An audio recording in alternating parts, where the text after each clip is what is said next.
चलिए खबरों में आगे बढ़ते हैं। 2008 के मालेगांव विस्फोट मामले में एनआईए अदालत द्वारा सभी 7 आरोपियों को बरी किए जाने पर एआईएमआईएम प्रमुख असदुद्दीन ओवैसी ने कहा कि 2008 के मालेगांव विस्फोट में लगभग 100 लोग घायल हुए थे। शुरुआती जांच दिवंगत हेमंत करकरे ने की थी और बाद में एनआईए ने इसे अपने हाथ में ले लिया।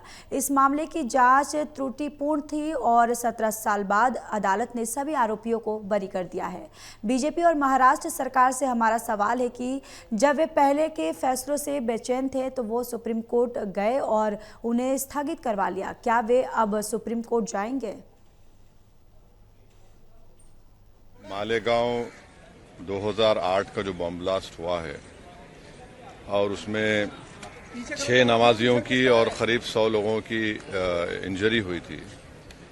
पहले मुंबई एटीएस ने, जिसको इन्वेस्टिगेट कर रहे थे हेमंत करकरे साहब, शहीद हेमंत करकरे, और उसके बाद वो इन्वेस्टिगेशन गए एनआईए के पास।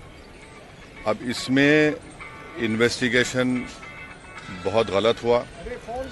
दूसरी बात यह है कि 17 साल के बाद कोर्ट ने तमाम आरोपियों को एक्विट कर दिया।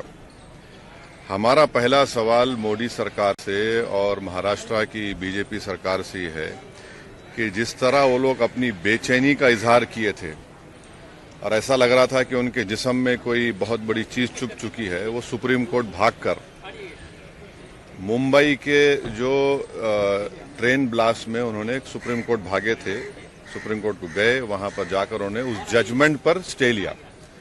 मेरा पहला सवाल यह है कि क्या टेररिज्म के ऊपर इनकी हिपोक्रेसी होगी अगर वो सुप्रीम कोर्ट नहीं जाएंगे?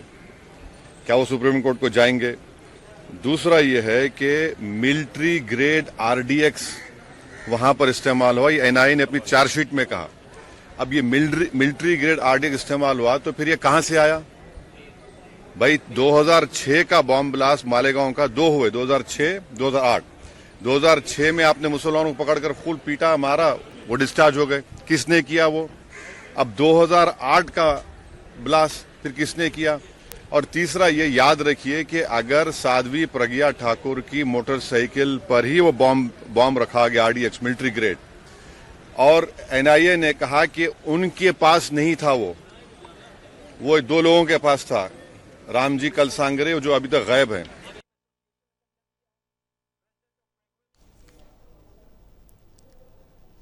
मालेगांव ब्लास्ट फैसले पर राजनीतिक प्रतिक्रियाओं का तांता लगा है और कांग्रेस नेता दिग्विजय सिंह ने कहा कि ना हिंदू आतंकवाद होता है और ना ही इस्लामिक आतंकवाद।